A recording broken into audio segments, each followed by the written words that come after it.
Bonjour à tous et à toutes. Nous sommes ici aujourd'hui pour pouvoir tester un produit que je viens de recevoir.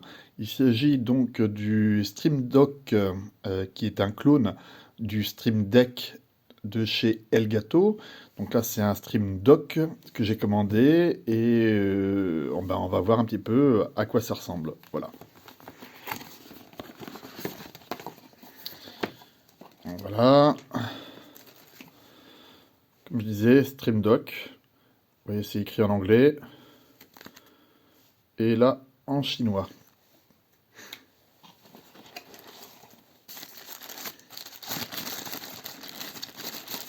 Voici donc le Stream Dock. Comme vous voyez, c'est un 15 touches. Et il y a une petite barre ici qui nous permettra d'afficher des informations supplémentaires. On va voir ça tout à l'heure. Dans la boîte, on peut retrouver aussi le câble USB, USB-C de l'autre côté. Et donc, bien sûr, il va falloir brancher ce produit. Alors pour ça, il suffit d'ouvrir la bête. On va passer le câble ici. Et on va pouvoir brancher sur la prise USB-C le Stream Dock. Bon, en esthétique, vous voyez qu'il est plutôt réussi. Et ce qu'on va faire, c'est qu'on va le brancher. Et puis, on va vérifier si ça fonctionne comme je l'attends. On se retrouve tout de suite. Voilà, on est donc de retour directement pour pouvoir présenter le Stream Dock que vous avez vu en sortie de déballage. Et donc ce Stream Dock, j'ai commencé déjà à préparer un certain nombre d'informations. Comme vous le voyez à l'écran, j'ai déjà le logiciel d'installer sur l'ordinateur qui ressemble à s'y méprendre au logiciel d'origine de Elgato, qui va nous permettre donc de fonctionner complètement avec l'appareil. Je vous mets donc en vidéo le branchement du Stream Dock, le 15 touches là, et on va donc le brancher. Et comme vous voyez, ça s'allume directement.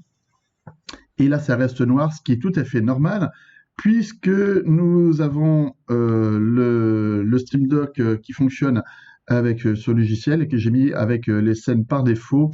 Donc, il n'y a absolument rien de configuré.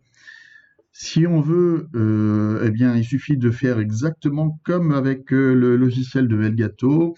Il suffit de prendre en fait une application. Donc, par exemple, ici, lire une vidéo. Je vais le glisser et le mettre en route. Et vous voyez, il y a donc le logo qui s'affiche.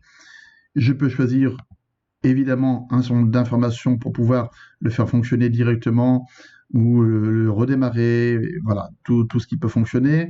On met le titre, par exemple test, qui va s'afficher. On le voit à peine là sur le fond, évidemment. Donc, il suffirait par exemple de changer la couleur. Par exemple, je vais le mettre en bleu. Et vous voyez, on le voit à s'afficher ici. Bon, c'est encore un tout petit, donc là, il suffirait que je modifie la taille et on le voit nettement mieux, bien entendu. Après, pour choisir le document, il suffit d'aller sélectionner un fichier. Donc, vous savez comment il faut procéder, bien entendu. Donc là, pour le moment, moi, je n'ai pas besoin de ça. J'ai déjà configuré en amont les applications. Au passage, vous voyez qu'il y a donc divers plugins pour, par exemple, YouTube, pour vMix, pour OBS Studio. Forcément, tous les plugins que vous voulez utiliser sont disponibles. Ensuite, ici, vous avez donc la barre qui permet d'afficher des éléments que nous allons retrouver dans un instant. Avant ça, je voudrais vous montrer ici la boutique, le marketplace, sur lequel vous avez les plugins qui sont disponibles. Donc, on a les plugins en ordre alphabétique, par exemple, et vous voyez qu'il y en a quand même une sacrée collection. Donc, on peut trouver énormément de plugins qui correspondent à ce que l'on utilise nous-mêmes. De la même manière, on va avoir les icônes qui vont se retrouver ici. Et là, pareil, il y en a un certain nombre. Donc, il suffit de choisir ce qui vous convient. Voilà. La plupart, évidemment, sont accessibles directement en téléchargement. C'est rapide. De mon côté, j'ai programmé déjà directement le dossier générique. Comme vous le voyez, j'ai mis des informations sur la barre ici, qui correspondent par exemple à l'heure. Là, les informations concernant la place sur mon disque dur. Et vous le voyez, j'ai les dossiers, donc je vais le montrer ici, le dossier de Yann, le mien, celui de Robin, Audrey, Gaël, les musiques de départ et de fin de l'émission générique et les musiques que l'on met en fond sonore lorsqu'on présente par exemple des séries ou des films. Ici, j'ai mis directement le lien pour pouvoir ouvrir le chat de l'émission générique. Vous verrez tout à l'heure que ça fonctionne. Voilà.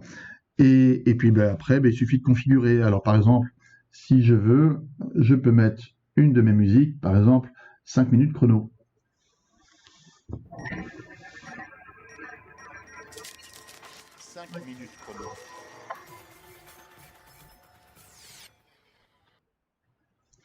Alors comme vous le voyez, ici, il n'y a pas eu d'icône animée, pas plus que de compte à rebours, comme on peut trouver sur le Stream Deck de Elgato.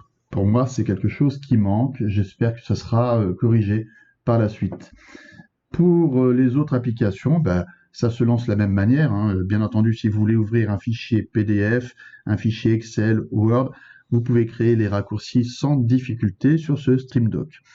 Et vous allez voir qu'on peut directement avoir aussi donc le chat par exemple. Hop, j'appuie sur le chat. Ça ouvre directement la page du chat de l'émission de Radio G. Alors là, ça met un peu de temps à s'afficher parce qu'apparemment, il y a eu une mise à jour du chat. Mais vous voyez, ça fonctionne. Ce qui me permet donc d'éviter de tout programmer sur l'ordinateur. Je reviens à ma page ici. Et puis pour le reste, vous voyez bien que c'est assez rapide, utile. Moi, je trouve que c'est largement équivalent au Stream Deck de Elgato. Mais il faut se rappeler un autre point, c'est que c'est quelque chose qui est beaucoup moins cher, puisque ce produit, je l'ai commandé et acheté pour 59 €, alors que le même produit 15 touches sans la barre à droite de Elgato, qui est peut-être un petit peu mieux fini au niveau de l'esthétique, on en est bien clair, coûte quand même 3 à 4 fois plus cher.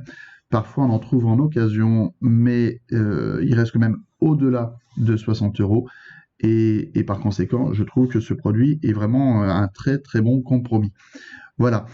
Pour le reste, je vous laisserai faire vos tests et nous attendons bien entendu avec Yann des retours de votre part concernant ce genre de vidéo, si ça vous a plu. Et je vous souhaite une bonne fin de journée. On se retrouve bientôt pour d'autres vidéos.